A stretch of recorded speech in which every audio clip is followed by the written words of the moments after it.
नमस्कार। कलाम अकेडमी के digital platform पर आप सभी विद्यार्थियों का बहुत बहुत स्वागत, अभिनंदन, आदाब, आभार, इस्तकबाल, खैर मकदम है। मैं हूं विवेक। एक बेहद महत्वपूर्ण कक्षा लेकर आप लोगों के बीच में हाजिर हूं और आज की इस विशेष कक्षा को हम शुरू करें उससे पहले आपके मन में यह डाउट चल रहा होगा कि सर ये शादी ब्याह की लाइट जो है इसको आज बैकड्रॉप में क्यों लेकर आए हो। वो इसलिए प्यारे साथियों कि इस वक्त जिस सिद्धांत को समझने के लिए इस वीडियो को आप देख रहे हैं, इस वीडियो के अंतर्गत जिस सिद्धांत को हमें समझना है उसे जानने के लिए इन लाइट्स के कॉन्सेप्ट को जानना सबसे ज्यादा जरूरी है। मैं आपसे एक सवाल करना चाहता हूं कि ये लाइट्स की जो आप एक रेखा चलती हुई देख रहे हैं कि एक पूरी लाइट की रेखा आ रही है, फिर नीचे जा रही है, वो आगे जा रही है, तो क्या वाकई में लाइट ऐसे जल रही है या फिर लाइट्स के अंदर जो बल्ब है उसमें एक जलता है, फिर उस समय दूसरा बंद होता है, फिर तीसरा जलता है तो दूसरा बंद हो जाता है, चौथा जलता है, तीसरा बंद हो जाता है, पांचवा तो चौथा, इस प्रकार से चीजें आगे बढ़ रही है तो हमें एक प्रकाश की रेखा चलती हुई दिख रही है। मुझे बताइए। तो आप कहेंगे साहब बिल्कुल सही बात कह रहे हो आपकी, दरअसल लाइट नहीं चल रही है, रोशनी नहीं चल रही है, बल्ब इस तरह से जल और बंद हो रहे हैं, बुझ रहे हैं कि हमें यूं लग रहा है कि लाइट की एक पूरी रे चल रही है। तो इसी कॉन्सेप्ट को कहा जाता है फाई का कॉन्सेप्ट। ये कॉन्सेप्ट लेकर आए थे जर्मन मनोवैज्ञानिक मैक्स वर्थाइमर और उन्होंने एक बड़ी महत्वपूर्ण घोषणा, एक बड़ी महत्वपूर्ण खोज और साहचर्य के सिद्धांत के खिलाफ में विरोध में एक बड़ा महत्वपूर्ण संप्रत्यय इसके जरिए दिया, जिसे कहा जाता है गेस्टाल्टवाद। गेस्टाल्टवाद कुछ और नहीं है बल्कि यही बताता है कि किस प्रकार आप चीजों को पूर्ण रूप से देखें, समग्र रूप से देखें, समग्र रूप से उसका प्रत्यक्षीकरण करें, तभी जाकर आप उसे समझ पाएंगे। और ये जो लाइट का कॉन्सेप्ट उन्होंने समझाने के लिए दिया था उसी को फाई का कॉन्सेप्ट कहते हैं, PHI।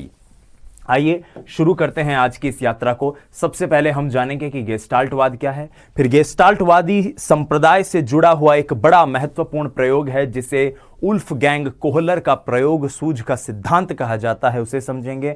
हम जानेंगे सूझ की विशेषताएं क्या है और इसके शैक्षणिक मूल्यांकन को भी समझने की कोशिश करेंगे। तो सबसे पहले समझते हैं गेस्टाल्टवाद क्या है। गेस्टाल्टवाद एक शब्द है जिसमें यह गेस्टाल्ट शब्द बड़ा अजीब सा लगता है क्योंकि यह ना तो अंग्रेजी का शब्द है ना हिंदी का शब्द है। जी हां, यह शब्द है जर्मन भाषा का। तो गेस्टाल्ट एक जर्मन भाषा का शब्द है।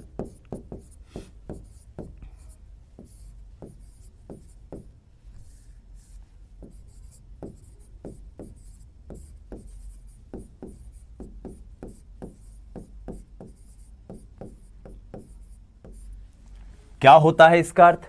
इसका अर्थ होता है किसी विषय वस्तु को पूर्ण रूप से या समग्र रूप से देखना, पूरी की पूरी समस्या पर एक साथ फोकस करना, ना कि उसके किसी अंश पर, ना कि उसके किसी भाग पर, ना कि उसके किसी क्षेत्र पर या हिस्से पर। और यही शब्द गेस्टाल्टवाद है जिसके बारे में सबसे पहले जो मनोवैज्ञानिक अपनी बात लेकर आए थे वो थे मैक्स वर्थाइमर, जिसे हम हिंदी भाषी लोग अक्सर मैक्स वर्दीमर पुकारा करते हैं। ये जो तस्वीर आप पहली तस्वीर देख रहे हैं ये मैक्स वर्थाइमर की ही तस्वीर है, दूसरी वुल्फगैंग कोहलर की है जिनके सूझ के सिद्धांत को हमें समझना है, और तीसरी तस्वीर है कर्ट कॉफका की। तो क्या है गेस्टाल्टवाद, आइए जानने की कोशिश करते हैं।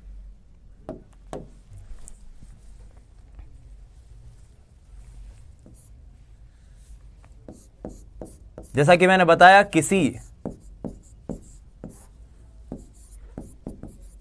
वस्तु को छोटे छोटे भाग में न देखकर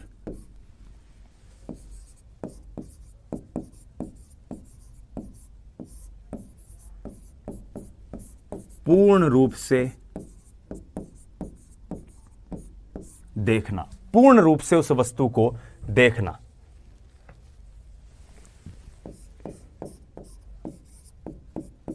बालक जब अधिगम करता है, यानी जब कुछ भी सीखता है, तो वस्तु के समग्र पक्षों का एक साथ प्रत्यक्षीकरण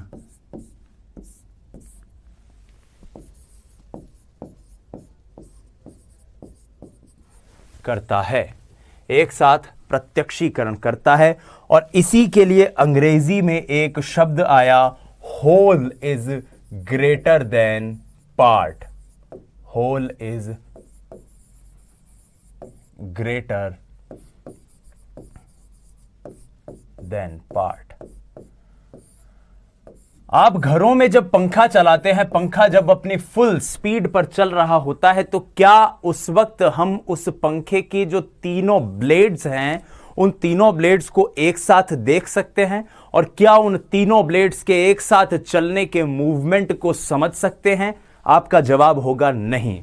हम जब उस पंखे को चलती हुई उस फुल स्पीड में देखते हैं तो हमें लगता है बीच में एक चक्का चल रहा है और उसके चारों तरफ एक और चक्का चल रहा है, और यही पूर्ण रूप से देखकर फिर उसके एक एक अंश को समझना ही क्या है, गेस्टाल्टवाद है। यह संप्रदाय इस बात का विरोध करता है कि अधिगमकर्ता, जैसे आप लोग बताते थे इससे पहले, थॉर्नडाइक बताते थे, पावलोव बताते थे कि अधिगमकर्ता एक निष्क्रिय प्राणी की तरह यांत्रिक क्रियाएं करता करता चीजें सीख जाए। ये साफ रूप से कहते हैं कि इस तरह मशीनी तरीके से कुछ नहीं सिखाया जाएगा। व्यक्ति में खुद में उसकी सोच होती है। मनुष्य एक विवेकशील प्राणी है और वो स्वयं समस्या को देखकर उस समस्या का निदान खुद से सोच सकता है, क्योंकि वो समस्या के हर पक्ष का एक साथ प्रत्यक्षीकरण कर सकता है। आइए अब इस गेस्टाल्टवाद संप्रदाय से जुड़ी हुई कुछ और महत्वपूर्ण जानकारियों को समझने की कोशिश करते हैं।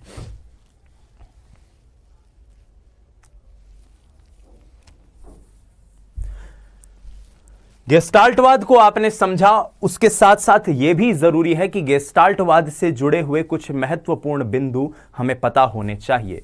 तो जैसा कि मैंने कहा कि इससे पहले, मैक्स वर्थहाइमर के आने से पहले, अधिगम की जिस प्रक्रिया पर सबसे ज्यादा बल दिया जा रहा था वो थी साहचर्य विधि, जिसमें एक उद्दीपक था, उस उद्दीपक के साथ साथ अनुक्रिया करवाई जाती थी, और उसी अनुक्रिया के बार बार होने से अंततः ऐसा होता कि व्यक्ति अधिगम को प्राप्त कर लेता था, किसी न किसी चीज को सीख लेता था। लेकिन इन्होंने कहा कि ऐसा बिल्कुल नहीं है, मनुष्य जो है वो एक विवेकशील प्राणी है। तो गेस्टाल्टवाद के संप्रदाय की जब हम कमियों की बात करते हैं, या फिर माफ कीजिएगा, गेस्टाल्टवाद के संप्रदाय की जब हम खूबियों की बात करते हैं, विशेषताओं की बात करते हैं, तो पहला बिंदु जो इसमें एक विद्यार्थी को याद रखना चाहिए आपकी परीक्षा के लिए, वो ये है कि यह साहचर्य के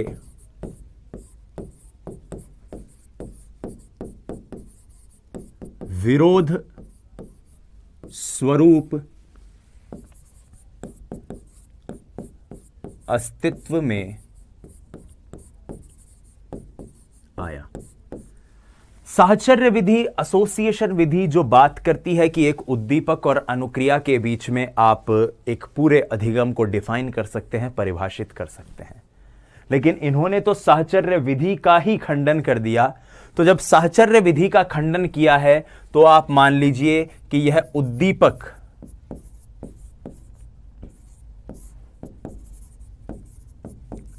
अनुक्रिया को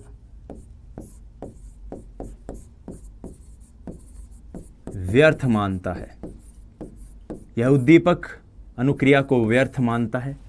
जो उद्दीपक अनुक्रिया को व्यर्थ मानता है वो इंद्रिय संवेदन को भी व्यर्थ मानेगा।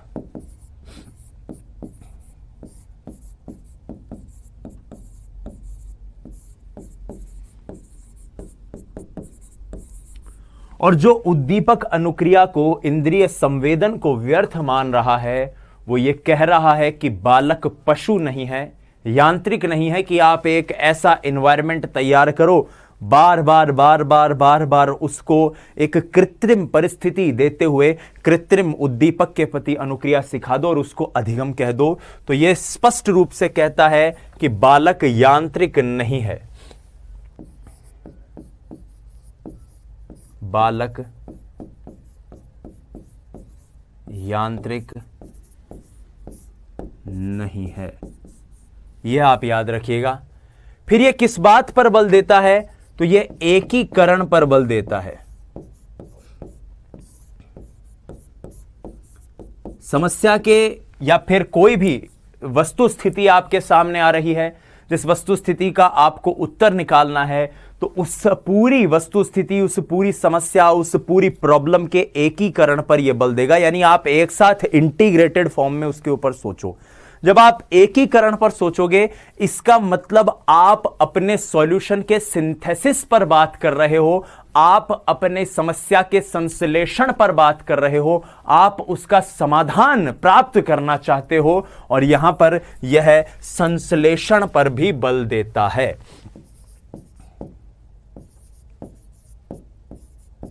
संश्लेषण पर बल देगा। जो संश्लेषण पर बल दे रहा है वो जाहिर सी बात है, कहता है कि समग्र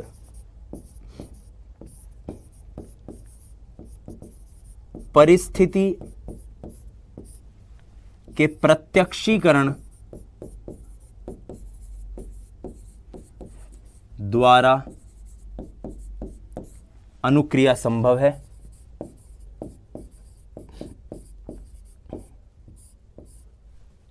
और यह परीक्षण की कसौटी पर भी बल देगा।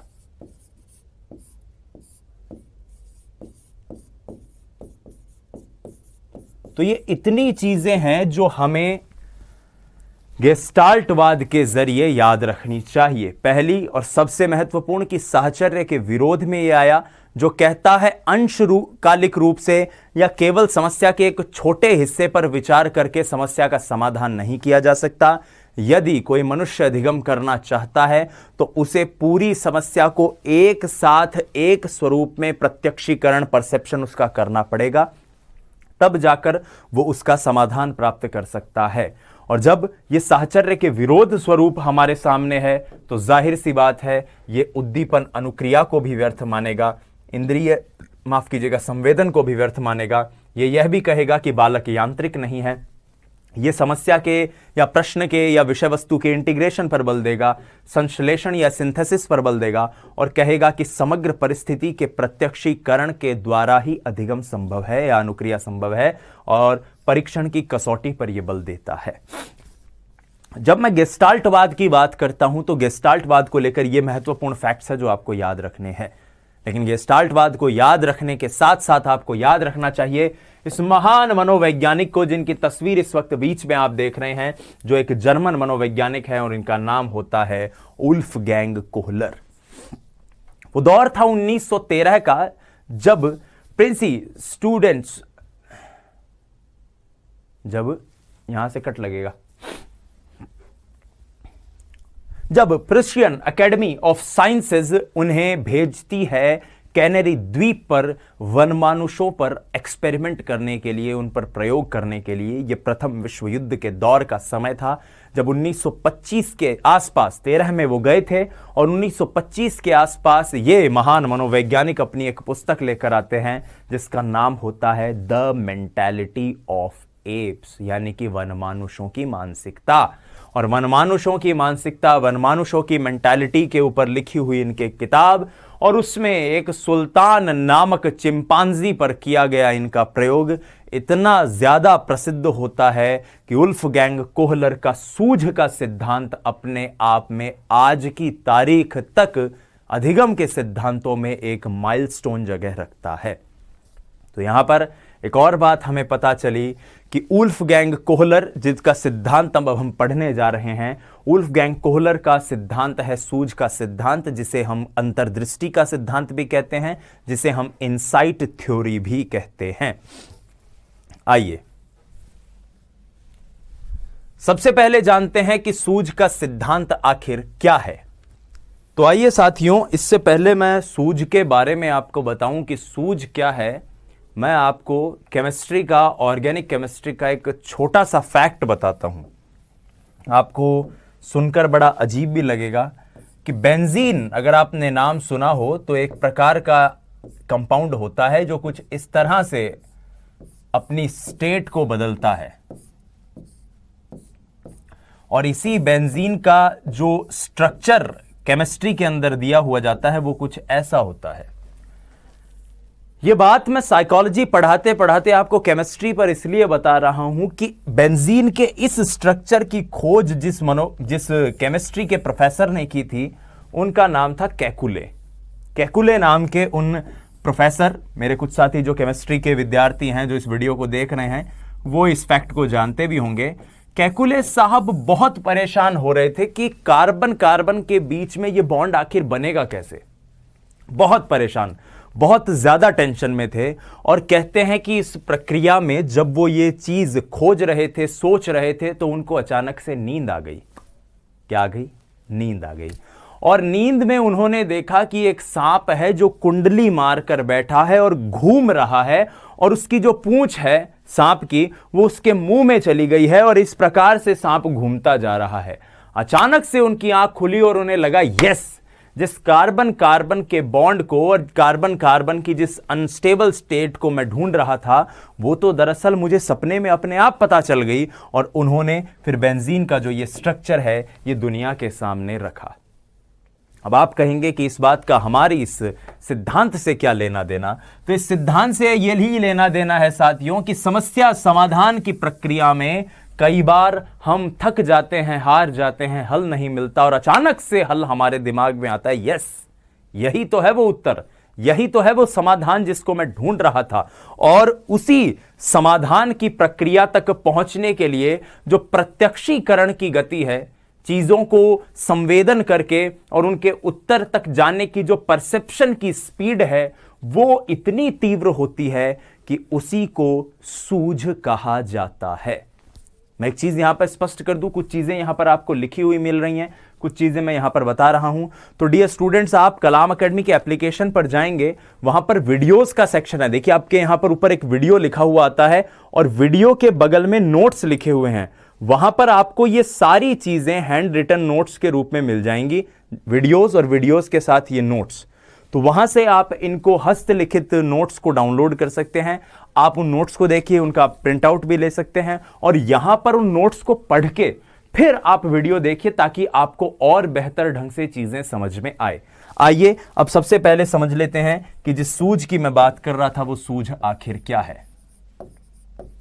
सूझ, जिसको अंतर्दृष्टि भी कहते हैं, और जिसको अंग्रेजी में कहा जाता है इंसाइट। समस्या समाधान की प्रक्रिया में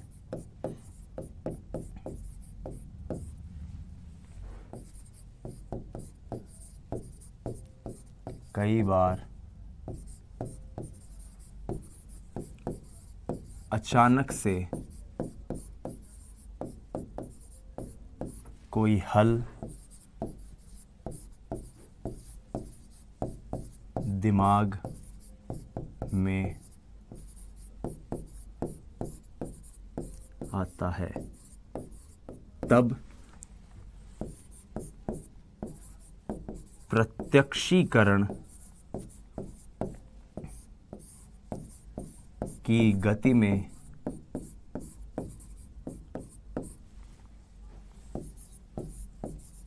तीव्रता से हुआ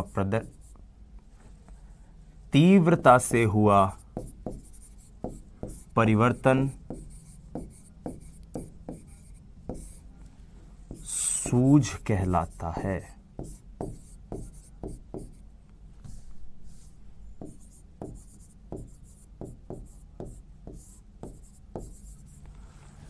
तो देखिए, सूझ क्या है, आगे समझते हैं।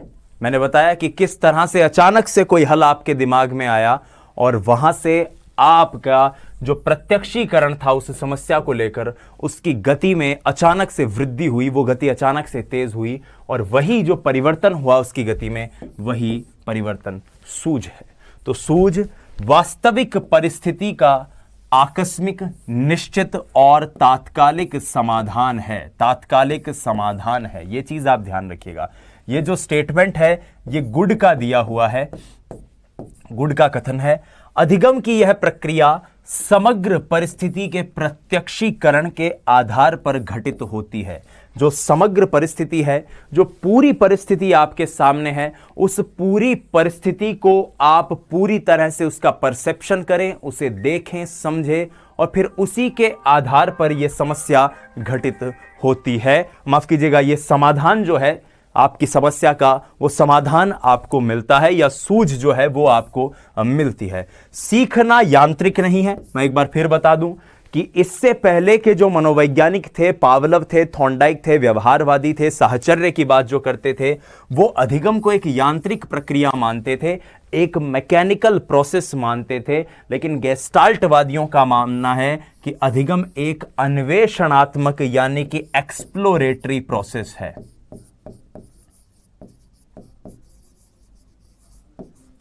व्यक्ति एक्सप्लोर करता है खुद को।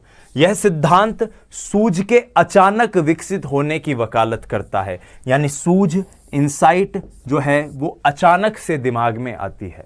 इस बात को लेकर मुझे एक और थ्योरी, एक और एग्जाम्पल याद आ रहा है। उस एग्जाम्पल को भी आप याद रखिएगा, मेमोराइज रखिएगा। एक बड़े महान फिजिसिस्ट हुए हैं, भौतिक विज्ञान के प्रोफेसर हुए हैं, आर्किमिडीज उनका नाम है, जिन्होंने यह बताया कि डेंसिटी जो होती है किसी भी विषय वस्तु की, वो क्या होती है और क्यों कोई चीज पानी में तैर सकती है, इसकी बात आर्किमिडीज करते हैं। कैसे कोई ठोस वस्तु पानी में तैर सकती है, मनुष्य पानी में तैर सकता है। कहते हैं कि आर्किमिडीज को उस वक्त के राजा, जो मानते थे कि बहुत बड़े साइंस के समर्थक थे, उन्होंने बुलाया और कहा कि देखो भाई, ऐसा है, मुझे बताओ कि कोई मनुष्य पानी में अगर तैरता है तो कैसे तैर सकता है, क्या इसके पीछे विज्ञान है, क्या भौतिक विज्ञान है। आर्किमिडीज ने कहा ठीक है साहब, ढूंढ लेंगे इसका अर्थ। आर्किमिडीज कई दिनों तक लगे रहे, शोध करते रहे, समझ में नहीं आया कि क्या कारण है भाई इसका। और कहते हैं एक दिन खुद आर्किमिडीज अपने बारे में ये लिखते हुए कहते हैं कि मैं नहा रहा था, अपने टब में पूरी तरह से नग्न अवस्था में नहा रहा था, और अचानक से कोई चीज आके, कोई बॉल आके या मेरा ही हाथ अचानक से पानी के एक हिस्से पे पड़ा और थोड़ा सा पानी वहां से छलक कर हटा, दूर हटा। हम कई बार पानी में कोई बॉल मारे, मग मारे, स्वयं पानी में जब कूदते हैं तो पानी छलक के थोड़ा सा साइड में होता है। तो वहां से उन्होंने कहा यार, मेरे दिमाग में एकदम से बात आई कि अगर कोई चीज पानी में तैरना चाहे तो उसको प्रतिक्षण अपने द्रव्यमान जितना, अपने वॉल्यूम जितना पानी डिस्प्लेस करना होगा, हटाते रहना होगा, और अगर वो उसे हटा पाए तो वो प्राणी वाकई में पानी में तैर सकता है। इस बात के आते ही उनके मुंह से एक शब्द निकला, यूरेका, यूरेका, यूरेका। यूरेका मतलब मिल गया, यूरेका मतलब मिल गया। और कहते हैं नग्नावस्था में ही आर्किमिडीज ने राजा के दरबार की तरफ दौड़ लगा दी कि राजा साहब, जिस समाधान को हम परेशान होकर खोज रहे थे वो तो अचानक से मिल गया। इसी यूरेका शब्द का इस्तेमाल कोहलर ने भी सूझ को समझाने के लिए किया, और सूझ के आने की प्रक्रिया को समझाते हुए कोहलर भी इसे यूरेका या फिर आहा अनुभव कहते हैं। आहा अनुभव कौन कहते हैं? कोहलर कहते हैं। किसके लिए? सूझ के लिए। अब इस सूझ को समझाने के लिए या सूझ के इस प्रयोग के ऊपर अपनी जो पूरी रिसर्च थी उसको बल प्रदान करने के लिए वुल्फगैंग कोहलर ने प्रयोग किए। आपको याद हो तो शुरुआत में मैंने क्या कहा था कि प्रशियन स्कूल ऑफ साइंसेज ने 1913 में उन्हें कैनरी द्वीप भेजा था वनमानुषों पर प्रयोग करने के लिए, और वनमानुषों पर प्रयोग के द्वारा ही कोहलर चर्चा में आए थे। आइए पहले कोहलर की वो वीडियो फिल्म देखते हैं जिसके जरिए हम कोहलर के वनमानुषों के प्रयोग को समझेंगे और उसके बाद उस प्रयोग से जुड़ी हुई कुछ महत्वपूर्ण जानकारियों को समझेंगे। मैं एक बार पुनः दोहरा दूं कि कोहलर का ऐसा मानना था कि सूझ या इंसाइट या अंतर्दृष्टि के जरिए अचानक से किसी समस्या का समाधान हमें मिलता है और वो समस्या पूरी तरह से हल की जा सकती है। और इसी बात को कोहलर ने चिंपांजियों पर अपने प्रयोग के जरिए समझाया। कोहलर जो प्रयोग कर रहे थे उस प्रयोग में एक महत्वपूर्ण चिंपांजी था जिसका नाम था सुल्तान। सुल्तान बड़ा ही बुद्धिमान था, तो एक प्रकार की समस्या जो सबके सामने रखी गई, देखा गया कि सुल्तान उस समस्या का बहुत ही शानदार तरीके से हल ढूंढ लेता था। पहले प्रयोग में कोहलर ने क्या किया कि एक छत पर कुछ केले लटका दिए और नीचे कुछ बक्से रख दिए। हालांकि ये बड़ी डिस्टॉर्टेड सी फिल्म है, लेकिन आप इस वक्त ध्यान से देख पा रहे होंगे कि ये वनमानुष जो है ये डब्बे के ऊपर डब्बा रखने की कोशिश कर रहा है ताकि वो किसी प्रकार से उस केले को पकड़ पाए। कोहलर ने दूसरे प्रयोग में एक पिंजरे के बाहर केला रखा और सामने छड़ी रख दी, तो देखा कि चिंपांजी छड़ी के सहारे से केलों को सरका रहा था पहले प्रयोग में। दूसरे प्रयोग में उसके पास छोटी छड़ी रख दी, केले के पास बड़ी छड़ी रख दी, तो चिंपांजी ने छोटी से बड़ी छड़ी को सरकाया और बड़ी छड़ी से फिर केले को सरकाया। तीसरे प्रयोग में क्या किया कि दो छोटी छोटी छड़ी रख दी और चिंपांजी ने दोनों छड़ियों को एक दूसरे से जोड़ा, आप यहां देख सकते हैं, और फिर केले को सरका लिया। तो इस प्रकार से बहुत सारे प्रयोग एक वनमानुष की सूझ को, बुद्धिमत्ता को, इंटेलिजेंस को, अंतर्दृष्टि को समझने के लिए किए। और यहां पर आप देख पा रहे हैं कि किस प्रकार से वनमानुषों का यह समूह उस केले के टुकड़े को या केलों को जो ऊपर लटके हुए हैं उन्हें प्राप्त करने की कोशिश कर रहा है, उन्हें पकड़ने का प्रयास कर रहा है। आप देख सकते हैं, देखिए यहां पर ये छड़ी का प्रयोग कर रहे हैं कि क्या पता छड़ी के जरिए इन केलों को प्राप्त कर सके। तो कोहलर के अनुसार यही सूझ है, यही अंतर्दृष्टि है जिसका अकस्मात रूप से प्रादुर्भाव होता है, जो अचानक से आती है और अचानक से हमें समस्या का समाधान मिल जाता है। आइए अब सूझ के बारे में कुछ और महत्वपूर्ण तथ्यों को जान लेते हैं। ये तथ्य यहां पर आपको रिटन स्वरूप में मिलेंगे, लेकिन आपको जो इस वीडियो के साथ पीडीएफ नोट्स दिए जा रहे हैं उसमें बहुत अच्छे तरीके से हस्तलिखित स्वरूप में ये आपको मिल जाएंगे। सबसे पहले इस महत्वपूर्ण पॉइंट को समझिए कि व्यक्ति जब भी कुछ भी सीखता है, यह बात आप एक तरह से मैं कह सकता हूं कंठस्थ कर लीजिए जब आप गेस्टाल्टवाद को पढ़ रहे हो, जब आप कोहलर के सिद्धांत को पढ़ रहे हो, कि जब भी कुछ भी सीखता है तो वो पूरी समस्या के सभी पक्षों का प्रत्यक्षीकरण करता है। जैसे वनमानुषों का जो प्रयोग हमने देखा, तो वनमानुषों के पास केले थे, वनमानुष नीचे जमीन पर थे, उन्हें पता था कि उनकी जो हाइट है वो इतनी नहीं है कि वो छूकर केलों को प्राप्त कर सके, लेकिन कहीं उन्हें यह पता था कि वहां बगल में जो एक डब्बा रखा हुआ है, इस डब्बे को मैं जमीन पर रख दूं और मैं अगर उस डब्बे पे चढ़ जाऊं तो अचानक से मेरी हाइट थोड़ी सी बढ़ जाएगी और फिर शायद मैं उस केले तक पहुंच पाऊं।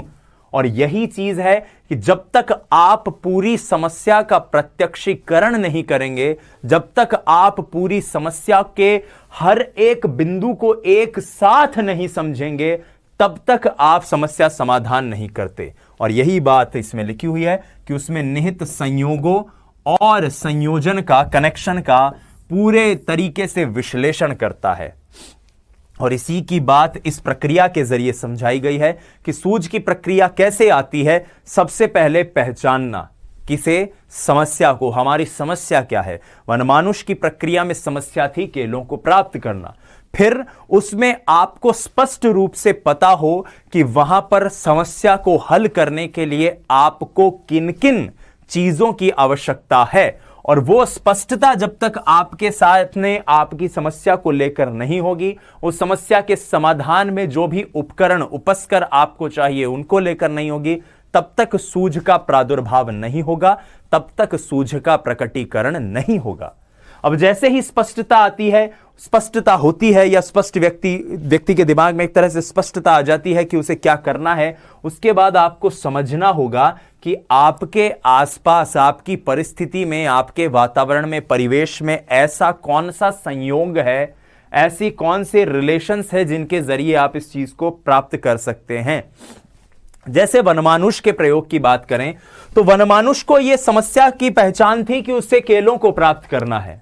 उसे यह बात भी स्पष्ट थी कि वो स्वयं उस केलों को उछलकर या केवल हाथ ऊपर करके प्राप्त नहीं कर सकता, लेकिन उसे यह बात भी समझ में आ गई थी कि पास में जो छड़ी है रखी हुई है, या पास में जो डब्बा रखा हुआ है, बक्सा रखा हुआ है, वो बक्सा उस जमीन से, उस समतल से कुछ ऊंचाई पर है। यानी उस बक्से को अगर मैं इधर ले आऊं और यहां मैं अगर उस बक्से पर खड़ा हो जाऊं तो शायद मेरी हाइट भी बढ़ जाए। और ये सूझ, ये अंतर्दृष्टि जब उसके अंदर आई, ये जब उसने समझा, तो उसको सफलता भी प्राप्त हो गई।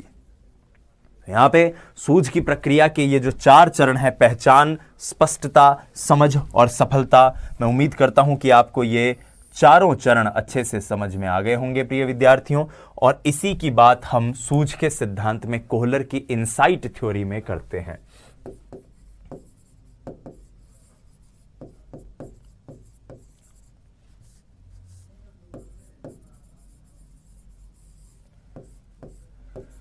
कोहलर की इनसाइट थ्योरी से या सूझ से जुड़े हुए कुछ चीजों को समझें तो मैं उससे पहले आपको वनमानुषों के प्रयोग से जुड़ी हुई कुछ चीजें बता देता हूं जिनको आपको याद रखना है। पहला,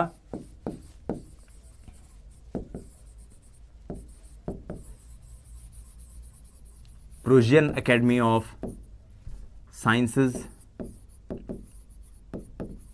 नंबर 1। नंबर 2, 1913 में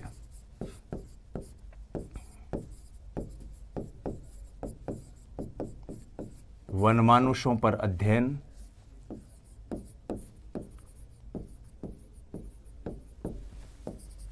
1925 में मेंटालिटी ऑफ एप्स,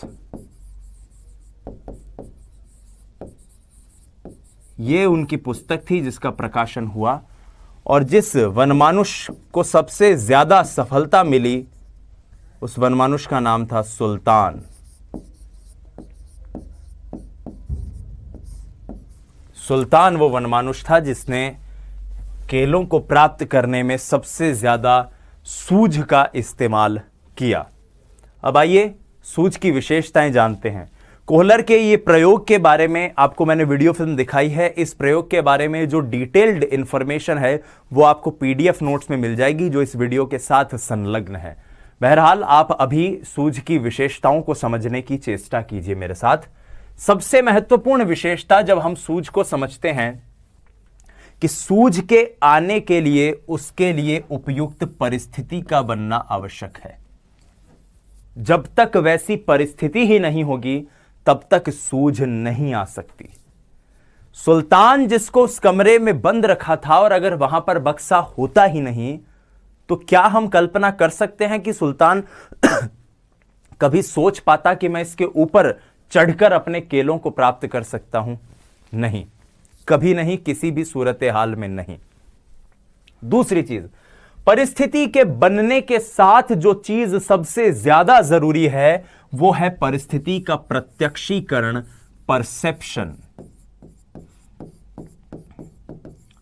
आप कहेंगे कि प्रत्यक्षीकरण क्या होता है सर, इतनी बार हमने सुन लिया इस शब्द को।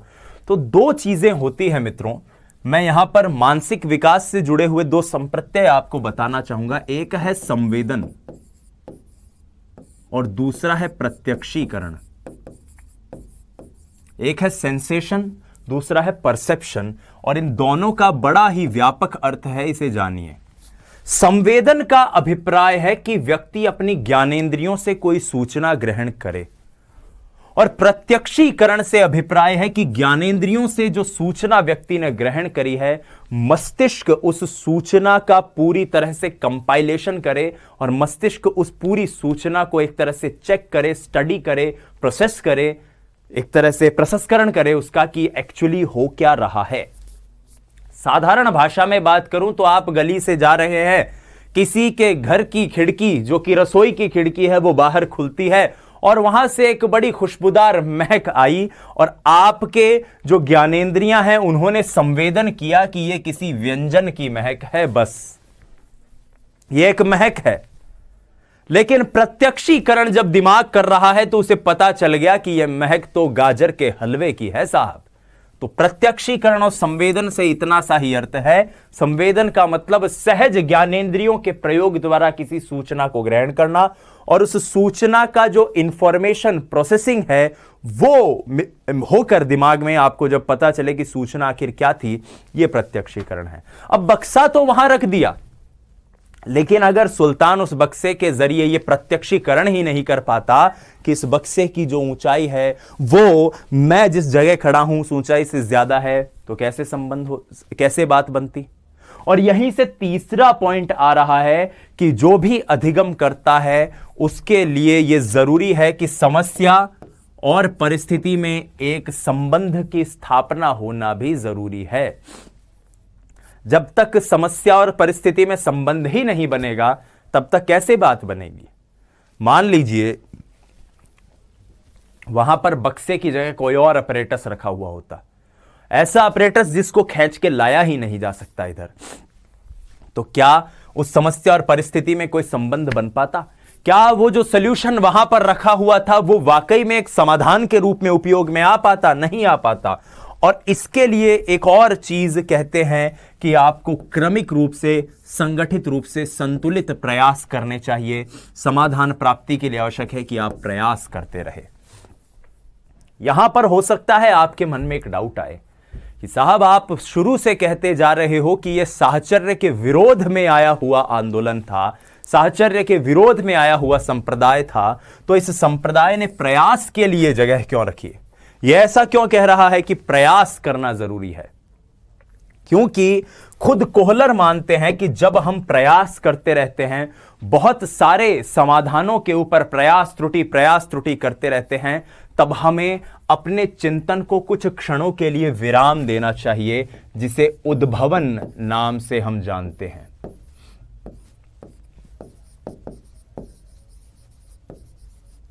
इंक्यूबेशन। और ये इंक्यूबेशन क्या है? समाधान की प्रक्रिया में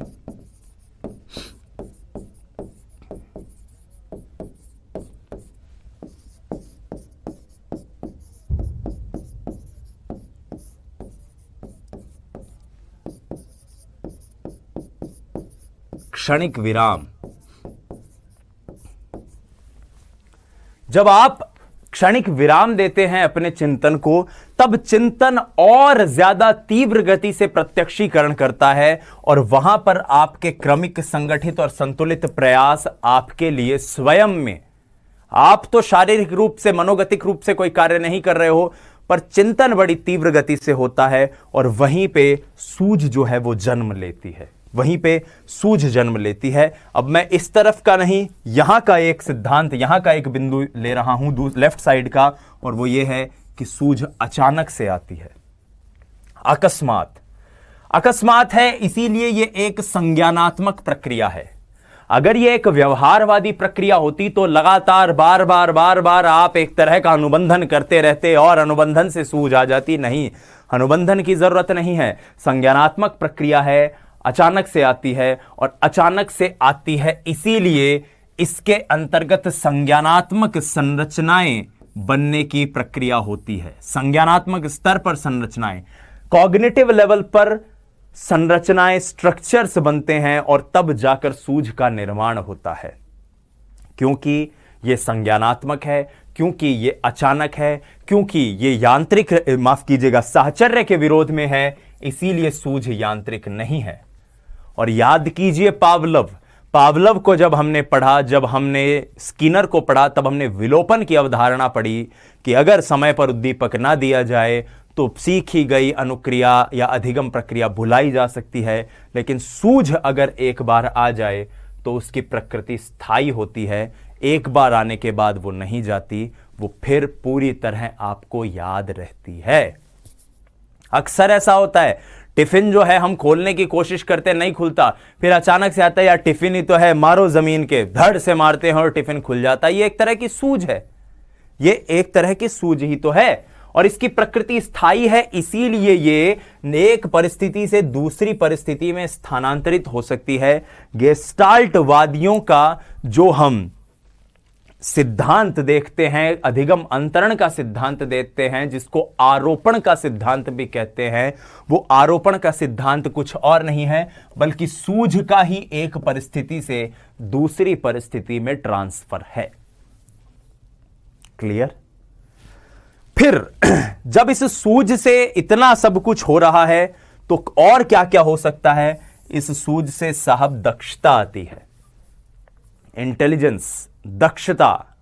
आप निपुण होते हो किसी समस्या का समाधान करने में, तो क्या सूझ आयु और अनुभव से प्रभावित होगी? बिल्कुल होगी।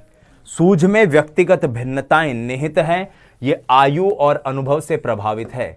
जब हम व्यवहारवाद को पढ़ते हैं तब हम यांत्रिक प्रक्रिया की बात करते हैं और कहते हैं किसी भी व्यक्ति को कुछ भी सिखा सकते हो, बस वैसी परिस्थिति बना दो। लेकिन यह कहता है कि अनुभव और आयु भी बड़ी महत्वपूर्ण है और व्यक्तिगत भिन्नता भी बड़ी महत्वपूर्ण है। और सूझ और समझ का आधार क्या है? बौद्धिमता। व्यक्ति कितना कुशल है, कितना कुशाग्र है, कितना बुद्धिमान है, इस बात पर निर्भर करेगी कि उसके अंदर सूझ के विकास की प्रक्रिया कैसे जन्म लेगी। और इसीलिए यहां पर आहा अनुभव अचानक से यह होती है, इसीलिए आहा अनुभव की बात करी है, यूरेका की बात करी है। तो सूझ को लेकर इतनी सारी चीजें हमने, इतनी विशेषताएं सूझ की जानी। प्रश्न अगर आ सकता है आपकी परीक्षा में तो यह आ सकता है कि कोहलर द्वारा प्रतिपादित सूझ के सिद्धांत की निम्न में से कौन सी विशेषता नहीं है। ये विशेषता जो इस वक्त आप इस डायग्राम के जरिए देख रहे हैं, इन विशेषताओं को आप जो नोट्स प्रिंट आउट लेंगे वहां बहुत ही शालीन, सहज और लेजिबल हैंडराइटिंग में लिखी गई हैं वो विशेषताएं, तो आप वहां से इनको देखकर प्रिंट आउट ले सकते हैं, पढ़ सकते हैं। आइए अब हम बात कर लेते हैं अंतिम खंड की, और अंतिम खंड है कि कोहलर के द्वारा प्रतिपादित जो यह सूझ का सिद्धांत है, इसका शैक्षणिक दृष्टिकोण से क्या उपयोग है और इसका किस प्रकार से हम एक अधिगम के पूरी स्तर पर मूल्यांकन कर सकते हैं।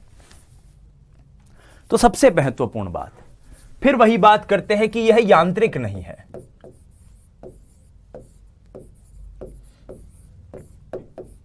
यांत्रिक नहीं है तो इसका संबंध है बुद्धिमत्ता से। जिसका बुद्धिमत्ता से संबंध है उसका सृजनात्मकता से भी संबंध है। सृजनात्मकता से है तो क्रियाशीलता से संबंध है। और इसके जरिए अब सारी चीजों को जानने, पहचानने, समझने की कोशिश करते हैं। सबसे महत्वपूर्ण बात, सूझ किसमें सहायक होती है?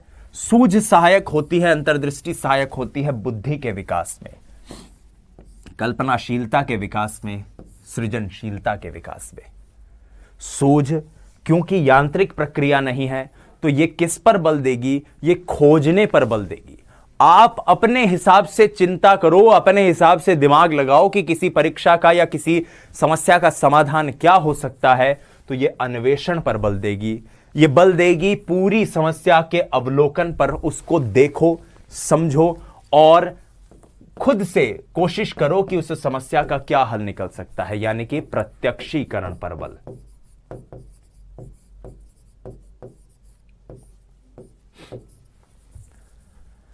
अनुभव के संगठन व पूर्णता पर बल देती है कि आपने पूर्व में अगर कोई अनुभव प्राप्त किया है तो उस अनुभव के संगठित स्वरूप को आप इस्तेमाल कीजिए, संगठित स्वरूप को आप रखिए और फिर उसकी एक तरह से उसका उपयोग कीजिए पूर्ण रूप से समस्या पर, ताकि आपको समाधान मिल पाए। यह अध्यापक को प्रयत्नशील बनाने पर भी जोर देती है। पहले तो क्या था, टीचर बार बार चीजें रटवा देता था बच्चों को, बच्चे याद कर लेते थे, लेकिन यहां ऐसा नहीं है। यहां अध्यापक को मेहनत करनी पड़ेगी। अगर बच्चे में सूझ का विकास हो गया तो हो सकता है वो अध्यापक की ही बोलती बंद कर दे। और इसीलिए ये सूझ जो है, ये संगीत जैसे कठिन विषयों को, दर्शन शास्त्र जैसे कठिन विषयों को सीखने में लाभदायक है। केमिस्ट्री का मैंने एक उदाहरण आपके सामने दिया है। केमिस्ट्री का जो ये पूरा खेल है, फिजिक्स का जो पूरा खेल है, भाई न्यूटन के सामने सेब गिरा, आपके और मेरे लिए सेब गिरता तो हम पकड़ के उसको खा जाते, लेकिन न्यूटन के दिमाग में एक सूझ आई, एक इंसाइट आई कि ये सेब ऊपर से ही नीचे क्यों गिरा। जरूर नीचे कुछ ऐसा है जो चीजों को खींचता है, सूझ है। अधिगम को पूर्ण से अंश और मूर्त से अमूर्त की ओर जो विधि ले जाती है, गेस्टाल्टवादी जो विधि है, वो इसी के ऊपर आधारित है। अनुसंधान, समस्या समाधान, ऐसी विषय वस्तुओं को लेकर अगर आप पाठ्यक्रम का निर्माण कर रहे हैं तो उसमें भी सूझ का यह सिद्धांत बड़ा ही सहायक है। गणित जैसे विषयों को समझने में बहुत सहायक है। अनुसंधान के लिए अगर कोई व्यक्ति आगे जाना चाहे तो उसके लिए सहायक है। आइए अब समझते हैं। सबसे पहले हमने जाना कि गेस्टाल्टवाद क्या है। जर्मन भाषा का शब्द है। मैक्स वर्थहाइमर ने इसके ऊपर सबसे ज्यादा खोज की है। उसके बाद वर्दीमर, कॉफका, कोहलर, कोबन, ये सब लोग, कर्ट लेविन, ये सब इससे जुड़े हुए रहे। किसी वस्तु को छोटे छोटे भाग में न देखकर उसको पूर्ण रूप से देखना। बालक जब अधिगम करता है तो वस्तु के समग्र पक्षों को एक साथ देखता है, एक साथ उनका प्रत्यक्षीकरण करता है। गेस्टाल्टवाद साहचर्य के विरोध स्वरूप अस्तित्व में आया। यह उद्दीपक अनुक्रिया को व्यर्थ मानता है, इंद्रिय संवेदन को व्यर्थ मानता है। यह कहता है कि बालक यांत्रिक नहीं होता, विवेकशील होता है, एकीकरण पर बल देता है, संश्लेषण पर बल देता है, समग्र परिस्थिति के प्रत्यक्षीकरण द्वारा अनुक्रिया की बात करता है। परीक्षण की कसौटी गेस्टाल्टवाद की देन है। कोहलर ने इसी के लिए सूझ का सिद्धांत दिया था। कहा कि सूझ वास्तविक परिस्थिति का आकस्मिक, निश्चित और तात्कालिक समाधान है। अधिगम की यह प्रक्रिया समग्र परिस्थिति के प्रत्यक्षीकरण के आधार पर घटित होती है। सीखना यांत्रिक नहीं है, अन्वेषणात्मक है, और सूझ अचानक विकसित होती है। उसके बाद इसकी जो प्रक्रिया है उसमें पहचान, समस्या को पहचानना, फिर स्पष्टता समस्या को लेकर, फिर आपको समझ होना चाहिए कि किस प्रकार से आप समाधान तक जा सकते हो, और अंत में समाधान। कोहलर का प्रयोग वनमानुषोपन रहा। मेंटालिटी ऑफ एप्स उनकी किताब का नाम है। हमने इसके बाद देखा कि उनकी जो सूझ है जिसकी बात वो करते हैं, उस सूझ की क्या क्या विशेषताएं हैं, और अंत में हमने जाना कि शैक्षणिक दृष्टिकोण से क्या इसकी उपयोगिता है। बहरहाल आपने इस वीडियो को देखा, धन्यवाद। जय हिंद, वंदे मातरम। स्वस्थ रहिए, मस्त रहिए, अपनी तैयारी में व्यस्त रहिए। और वीडियोस के बगल में नोट्स का सेक्शन है, ऊपर जब आप चेक करिए नोट्स लिखा हुआ होगा, वहां पे आप जब क्लिक करेंगे तो आपको सभी सिद्धांतों के सभी पक्षों के नोट्स मिल जाएंगे। नमस्कार, धन्यवाद।